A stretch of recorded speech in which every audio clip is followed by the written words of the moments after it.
क्या साइन है। मेरे साइन बोल रहे हैं सही नहीं है, अपने साइन तो वैसे बड़े वो किए हुए। हाँ भाई, फाइनल चेक्स कर लेते हैं एक बार जाने से पहले। यस, यूके वीजा हमारे पास पड़ा हुआ है। है। उसके बाद हमारा जो पासपोर्ट की कॉपी वो है।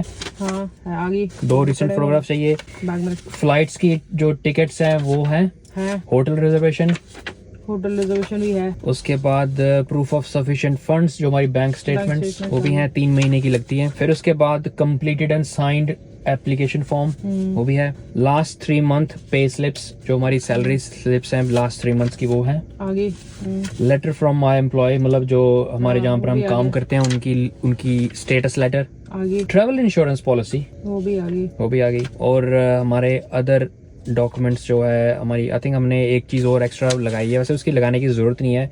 हमने ओलंपिक्स, जो पेरिस में ओलंपिक्स हो रहे हैं उसकी टिकट्स बुक कराई हुई हैं एडवांस, तो उसकी हमने रिसीट भी लगा दी है। कोशिश करते हैं, देखते हैं कि लॉन्ग टर्म वीजा में मिलता है नहीं मिलता, वो तो उनके ऊपर डिपेंड करता है, मगर हमने वो भी लगा दिए साथ। स्वागत है आपका हमारे चैनल में। मेरा नाम है मैनी और मेरा नाम है रीनू, और हम यहाँ पर यूके में कई सालों से यहाँ पर सेटल हैं। हम कोशिश करते हैं कि डिफरेंट टाइप्स ऑफ वीडियोस बनाएं ताकि हमारे जो व्यूअर्स हैं उनको कुछ इन्फॉर्मेशन मिले, और हम ट्रेवल रिलेटेड वीडियोस भी बनाते हैं। और अगर आपने हमारा चैनल सब्सक्राइब अभी तक नहीं किया तो प्लीज सब्सक्राइब आवर चैनल। आज की वीडियो जो है उसमें हम आज लगाने वाले हैं अपना शेंगन वीजा। हमारे पास अभी भी इंडियन पासपोर्ट्स हैं, तो अभी जब भी हमें कभी अब्रॉड मतलब यूरोप में ट्रेवल करना होता है तो हमें शेंगन वीजा लगाना पड़ता है, जैसे कि आप लोगों को भी लगाना पड़ता है। तो आज की वीडियो में आप में से बहुत सारे लोग जो यूके में रह रहे हैं, जिनके पास इंडियन पासपोर्ट्स हैं, इस वीडियो में हम आपको दिखाने वाले हैं कि शेंगन वीजा का जो पूरा प्रोसेस होता है वो कैसा होता है। अगर आप इंडिया में से या पाकिस्तान से भी अप्लाई कर रहे हैं तो प्रोसेस और डॉक्यूमेंट्स आपके सिमिलर जो डॉक्यूमेंट्स होंगे वो लगेंगे। लिस्ट में आप डिस्क्रिप्शन बॉक्स में भी डालूंगा, शेयर भी करूंगा कि कौन कौन से डॉक्यूमेंट्स आपके लगने हैं इस वीजा के एप्लीकेशन में। और वेरी सिंपल प्रोसेस है, ऑनलाइन आपको जाके एप्लीकेशन फॉर्म भरना है, अपॉइंटमेंट बुक करनी है ऑनलाइन। पिछली बार जब हमने शेंगन वीजा लगाया था वो ग्रीस का लगाया था, लेकिन इस बार जो हमें शेंगन वीजा एंट्री जो हमारी कंट्री है वो है फ्रांस। तो पिछली बार हमारी अपॉइंटमेंट VFS मैनचेस्टर में थी, और यहाँ इस बार हमारी जो अपॉइंटमेंट है वो है TLS मैनचेस्टर। सो मैनचेस्टर आए हैं यहाँ पर ड्राइव करके। और मैं कुछ चार्जेस के बारे में बता दूं, पर एप्लीकेशन आपके जो वीजा के चार्जेस होंगे वो होंगे 80 यूरोस। 1 सितंबर 2023 से इसके चार्जेस थोड़े से इंक्रीज हुए हैं, और वो हमने पे करने हैं अभी जाके यहाँ पर जब हमारी अपॉइंटमेंट की जो फाइल कलेक्शन होनी है वहां पर जाके हमने पे करने हैं। अभी हमने चार्जेस जो पे कर चुके हैं वो एडवांस पे कर चुके हैं, वो है इनके अपने चार्जेस जो थर्ड पार्टी के होते हैं, जो TLS के चार्जेस हैं। और वो चार्जेस हैं, सर्विस फी ये ली है इन्होंने 35 पाउंड एंड 20 पेंस पर एप्लीकेशन। और साथ में यार इन्होंने ना कोरियर चार्जेस पहले 20 पाउंड होते थे, है ना, पिछली बार जब हमने दिए 20 पाउंड दिए थे, और आज हमने इनको चार्ज दिए हैं 30 पाउंड पर एप्लीकेशन। तो 2 बंदों के हमारे लगे हैं 130 पाउंड एंड 40 पेंस। इस जो ये कोरियर चार्जेस है ये एक्स्ट्रा चार्जेस हैं बेसिकली।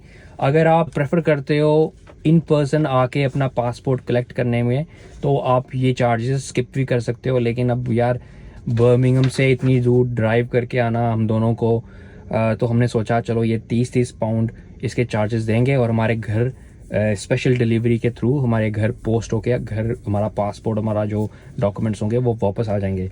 अगर आप ये स्किप करना चाहते हो ये आप 30 पाउंड्स बचा भी सकते हो, लेकिन आपको उसके लिए इन पर्सन यहाँ पर वापस आना पड़ेगा। मेरे से गलती क्या होगी, मैंने एप्लीकेशन फॉर्म जो था वो पहले सबमिट कर दिया, उसके बाद मैंने जो अपॉइंटमेंट थी वो बुक करने की कोशिश की। उससे मुझे नुकसान ये हो गया कि मुझे ना अपॉइंटमेंट, बेसिकली क्या होता है कि जब आप एप्लीकेशन सबमिट करते हो ना उसके बाद वो 7 डेज या 10 डेज का टाइम ड्यूरेशन होता है, वो आपकी जो एप्लीकेशन है वो एक्टिव होगी। बेसिकली आपने पे नहीं किया हुआ लेकिन आपने सबमिट की हुई है एप्लीकेशन, तो with in that 7 to 10 days आपको अगर अपॉइंटमेंट मिली तो ठीक है, नहीं तो वो आपकी एप्लीकेशन कैंसिल हो जाती है, फिर आपको दोबारा से भरनी पड़ती है। तो मैंने क्या किया, मैंने एप्लीकेशन सबमिट पहले कर दी, और जब अपॉइंटमेंट की बारी आई तो मुझे उन्होंने सिर्फ एक 7 डे विंडो ही दी। तो मैंने परसों एक्चुअली एप्लीकेशन सबमिट की थी, तो मुझे अर्जेंटली आज बेसिकली मुझे लकीली अपॉइंटमेंट मिल गई। हमने फिर छुट्टी ली और हमने सोचा ये काम खत्म करते हैं, उसके बाद बाकी चीजें देखी तो जाएगी। इसलिए इस चीज का ध्यान रखना कि अगर आप फ्रांस से एंट्री कर रहे हो तो मेक श्योर करना कि पहले आप अपनी अपॉइंटमेंट बुक कर रहे हो, क्योंकि आपको 7 डेज की ही विंडो मिलती है, और उसके बाद आप अपनी एप्लीकेशन फॉर्म बुक करा रहे हो। आप डॉक्यूमेंट्स के बारे में जो डॉक्यूमेंट्स हमें चाहिए वो मनप्रीत जल्दी से आपको बता देगा कि क्या क्या डॉक्यूमेंट्स हमने लगाए हैं। देखो भाई, रिक्वायर्ड डॉक्यूमेंट्स की लिस्ट जो है ना, वो मैं आपको अभी अपनी जो वीज़ा की जो चेक लिस्ट है वहाँ से मैं आपको पढ़ के बताता हूँ। सबसे पहले तो जो आप एप्लीकेशन भरोगे ऑनलाइन, उसकी एक प्रिंटेड कॉपी आपको चाहिए जो कि साइन करनी पड़ेगी आपको। और उसके बाद अपनी एप्लीकेशन भरोगे, आपको एक इस तरह की एक रजिस्ट्रेशन रिसीट मिलेगी जो कि आपको एक बार कोड, जैसे ये बार कोड है वैसे ही होगा, वो आपको प्रिंट आउट करना है। फिर उसके बाद आपके जो ट्रेवल डॉक्यूमेंट्स होंगे, ट्रेवल डॉक्यूमेंट्स में आ गया आपका पासपोर्ट, वो आपका होना चाहिए। और इसकी थोड़ी सी एक रिक्वायरमेंट है कि भाई आपका जो पासपोर्ट है ना, वो कम से कम 3 महीने का आपके पास वैलिड पासपोर्ट होना चाहिए जब आप अप्लाई कर रहे हो। तो अगर आपका पासपोर्ट एक्सपायर होने वाला है तो फर्स्ट ऑफ ऑल अपना पासपोर्ट रिन्यू कराओ। फिर उसके बाद आपकी चाहिए 2 फोटोग्राफ्स चाहिए आपको, पासपोर्ट साइज फोटोग्राफ चाहिए। देन उसके बाद आपका legal status of the country you are living in. तो बेसिकली हम यूके से अप्लाई कर रहे हैं, तो हमारा जो बायोमेट्रिक हमारा रेजिडेंस परमिट है वो एज ए लीगल डॉक्यूमेंट लगेगा हमारी इस कंट्री के लिए। अगर आप इंडिया से अप्लाई कर रहे हैं तो आपके केस में पासपोर्ट आपका लीगल डॉक्यूमेंट होगा। अच्छा, उसके बाद आपका आएगा proof of travel. Proof of travel में आ गया आपका फेरी की टिकट या फिर आपकी प्लेन की टिकट। तो इंडिया पाकिस्तान से आप अगर ट्रैवल कर रहे हो तो डेफिनेटली आपकी जो एयर फ्लाइट्स की टिकट्स हैं वो होंगी। एक बात इसमें ध्यान रखना कि यहाँ पर डमी, कुछ लोग क्या करते हैं कि dummy tickets, I don't know dummy tickets कैसे बनती हैं। बेसिकली उनको चाहिए आप full and paid travel tickets चाहिए, तो डमी टिकट्स नहीं चलेगी। फुल एंड फाइनल जो आपने जो टिकट बुक कराई है उसकी कॉपी प्लस आपकी जो आपकी पेमेंट रिसीट होती है वो आपके ट्रैवल एजेंट आपको दे सकते हैं, वो भी इसके साथ एक प्रिंट आउट लगेगा। फिर उसके बाद आ गया आपका प्लान, जो आपकी जर्नी का क्या प्लान है भाई। उसमें आपकी आ गई आपकी होटल की रिजर्वेशन। अगर कुछ और आपका प्लान है तो वो भी आपको एक समरी, अगर उसके डॉक्यूमेंट्स हैं, कोई किसी म्यूजियम की टिकट्स है तो उन चीज़ की आप एविडेंस एक्स्ट्रा लगा सकते हो। मगर हमने नहीं लगाया, हमने सिर्फ अपनी होटल की रिजर्वेशन ही लगाई है। उसके बाद आपकी, अगर आप सेल्फ एम्प्लॉयड हो तो अकाउंटेंट से आपकी स्टेटस लेटर, अगर आपने जॉब कर रहे हो तो आपकी जो कंपनी होगी उससे आपका स्टेटस लेटर होगा। उसमें आपका जॉब टाइटल, आपका नाम, आपका स्टार्ट डेट, की सैलरी, और आप परमानेंट हो या टेम्परेरी हो वो आपका लिखा होना चाहिए वहाँ पर। एक वो हो गया। आप साथ में आपको चाहिए 3 months ऑफ बैंक स्टेटमेंट। आपकी बैंक स्टेटमेंट प्रूव करती है कि आपके पास सफिशिएंट फंड्स हैं आपकी ट्रिप को फंड करने के लिए। तो मेक श्योर करें उसमें इतना फंड हो कि आपका पूरा ट्रैवल उस सेविंग्स में आपका हो जाए, तो सफिशिएंट अमाउंट ऑफ मनी उसमें होना चाहिए। प्लस इसके अलावा एक चीज़ हो रहा है कि जो आपकी बैंक स्टेटमेंट के साथ आपकी ना एक पे स्लिप्स भी लगती हैं, जो आपकी सैलरी स्लिप्स आती हैं वो 3 months की सैलरी स्लिप लगेंगी, और साथ में जो बैंक स्टेटमेंट होती है वो 3 months की बैंक स्टेटमेंट होती है। फिर उसके बाद एक वेरी इंपॉर्टेंट डॉक्यूमेंट है travel insurance. International travel insurance होती है जो कि यूरोपियन कंट्री कवर करेगी, वो ट्रैवल इंश्योरेंस आपके पास होनी चाहिए। हमारे केस में हमारा जो बैंक था उसी के बेनिफिट्स में हमें ये ट्रैवल इंश्योरेंस मिली हुई है, तो हमने वो लेटर यहाँ पर अपने डॉक्यूमेंट्स के साथ लगाई है। तो एप्लीकेशन फ़ीस अभी आज की डेट में चल रही है 80 यूरोस, जो कि जब हमने भरी थी तो वो बन रही है 69 pound and 8 pence।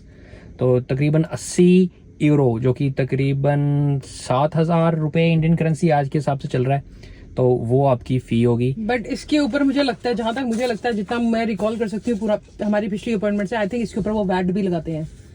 तो मतलब ये 80 के साथ साथ 10-15 पाउंड आपका वैट भी लगेगा, तो समझ लो तकरीबन मेरे ख्याल से 20% है।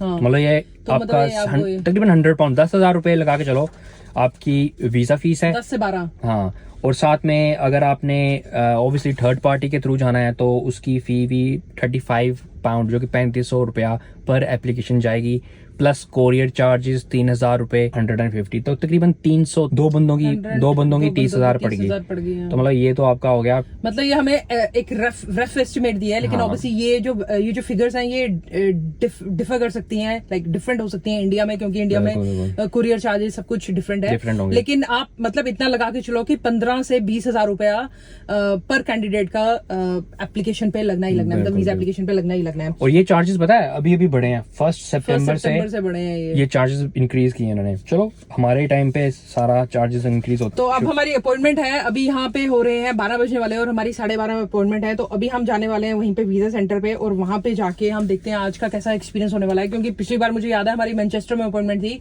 वो दूसरे सेंटर में थी, लेकिन वो सही में एक नाइटमेयर था, क्योंकि उन्होंने इतनी लेट मतलब कि मेरे डिलेज नहीं होते, लाइक अगर जितने बजे आपकी अपॉइंटमेंट है उतने बजे ही होती है, लेकिन हमारी अपॉइंटमेंट 11:30 की थी और हमारी टर्न हमारी आई थी मुझे लगता है कोई 12:45 है। मतलब हमें लिटरली 45 मिनट्स वेट करना पड़ा था हमारी अपॉइंटमेंट के लिए, क्योंकि पता नहीं, मुझे नहीं पता वो डिलेज क्यों हो रहे थे, they could be many factors, but anyway. तो चले मनप्रीत, चलो यार भगवान का नाम लेके चलते हैं। तो मिलते हैं आपको थोड़ी देर में। वीजा सेंटर से अभी बाहर निकल, जहाँ पर हमने गाड़ी लगाई थी वहां पर आए हैं। क्या हुआ आज, कुछ पता चला आज क्या हुआ? मुझे तो कुछ समझ नहीं आ रही हुआ क्या। हमें सच में अभी तक समझ नहीं आ रही हमारे साथ हुआ क्या है। वीडियो में बताना ही है, क्योंकि I think being honest so that हमारा एक्सपीरियंस से आप रिलेट कर सको और आपके साथ वो ना हो जो हमारे साथ हुआ है। हुआ ये है कि यार सबसे पहले तो जब भी आप अपना एप्लीकेशन फॉर्म भरते हो, just be very very careful कि आप सारी इन्फॉर्मेशन सही भर रहे हो, और स्पेशली जो इन्फॉर्मेशन आपके पासपोर्ट पे है मेक श्योर करो वही इन्फॉर्मेशन आप वहां पे लिख रहे हो।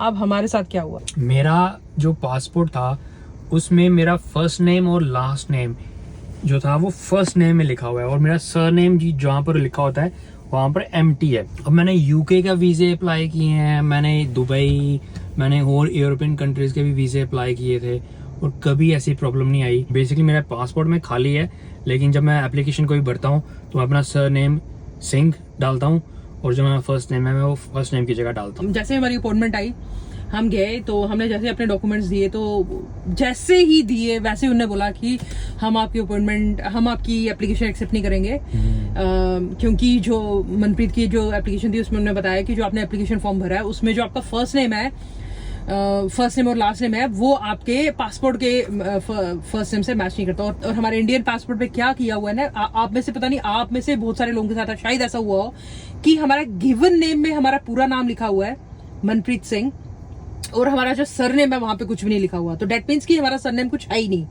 तो as per the passport document वही चीज हमें उधर भी लिखनी थी कि हमें सरनेम में कुछ नहीं लिखना था, और हमें गिवन नेम फर्स्ट नेम जो है वो मनप्रीत सिंह पूरा होना था। हर एप्लीकेशन में करते हैं कि मनप्रीत हमेशा अपना लास्ट नेम सिंह लिखता है और फर्स्ट नेम मनप्रीत लिखता है। तो ऑब्वियसली अभी तक हमारी ये चीज कभी पिक नहीं हुई, और कभी किसी ने शायद मोस्टली लोगों को ये मतलब अंडरस्टैंडेबल है कि आपका लास्ट नेम सिंह होता है और आपका फर्स्ट नेम मनप्रीत होता है। लेकिन ऑब्वियसली जो फ्रांस जो वो है TLS जो है, उन्होंने हमारी ये चीज पिक की। और ये भी बात थी, शायद वो अमेंड कर सकते थे, लेकिन उनकी वेबसाइट में कुछ ग्लिच चल रहा था, टेक्निकल फॉल्ट चल रहा था, तो वो हमारी एप्लीकेशन अमेंड भी नहीं कर पाए। तो उसकी वजह से सबमिशन नहीं हो पाई और हमें वापस आना पड़ा 2.5-3 घंटे की ड्राइव करके। आप इमेजिन नहीं कर सकते, हम बर्मिंघम से मैनचेस्टर गए 1.5-2 घंटे की ड्राइव।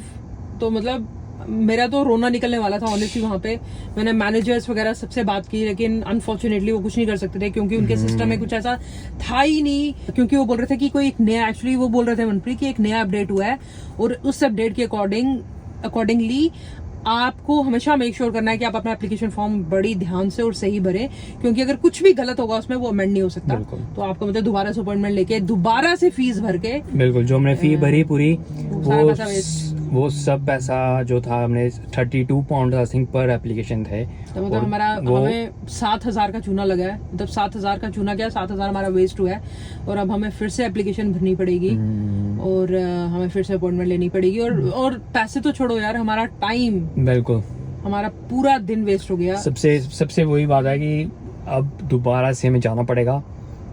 चलो एक लेसन मिला, आपके साथ इसलिए शेयर किया है क्योंकि जो गलती हमने की है वो आप ना करें, और हमारी मिस्टेक से आप भी कुछ सीखें। फ्रेंच कॉन्सुलेट है यार, वो मतलब वो बोल रहे थे कि वो बहुत बहुत स्ट्रिक्ट है एप्लीकेशंस को लेके।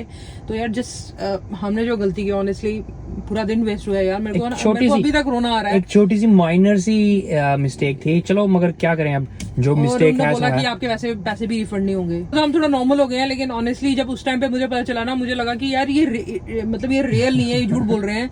मतलब क्या बोल रहे हो यार, इतनी दूर से आए हैं, कुछ तो करो। जो भी हुआ एक लेसन लर्न हुआ, और आशा करते हैं कि आप भी इससे कुछ सीखेंगे। और इस मोरल ऑफ स्टोरी ये है कि जब भी आप इंफॉर्मेशन भरो अपनी वीज़ा के लिए, बिल्कुल ध्यान से भरो। मैं हमेशा सबको बोलता हूँ यार, अपनी एप्लीकेशन ध्यान से भरो। और मैंने कभी नोट भी नहीं किया कि मेरा सरनेम मेरे पासपोर्ट में नहीं लिखा हुआ। तो बेसिकली मैं हमेशा, ये चीज भी हमने पहली बार नोट की ना। मैं हमेशा जब भी कुछ भी एप्लीकेशन भरता हूँ, कोई मेरा बैंक अकाउंट सब मेरे सरनेम से ऐसे है, मगर ये मैं पहली बार नोट किया। मगर ये आई थिंक मुझे अपने पासपोर्ट में चेंज कराना पड़ेगा एट सम पॉइंट, जब मैं रिन्यू कराऊंगा अपना पासपोर्ट। पर कोई बात नहीं, हम दोबारा मैनचेस्टर जाएंगे, दोबारा एप्लीकेशन भरेंगे और आपको दोबारा से अपना एक्सपीरियंस बताएंगे, और होपफुली तब हमारी एप्लीकेशन सबमिट हो जाएगी। तो ऐसे सेटबैक्स लाइफ में आते रहते हैं यार। बिल्कुल स्टे पॉजिटिव, और इसी पॉजिटिवनेस के साथ आपसे अलविदा कहते हैं, और ऐसे ही दोबारा किसी और दिन आपके साथ रूबरू होंगे। तब तक के लिए टेक केयर, बाय बाय।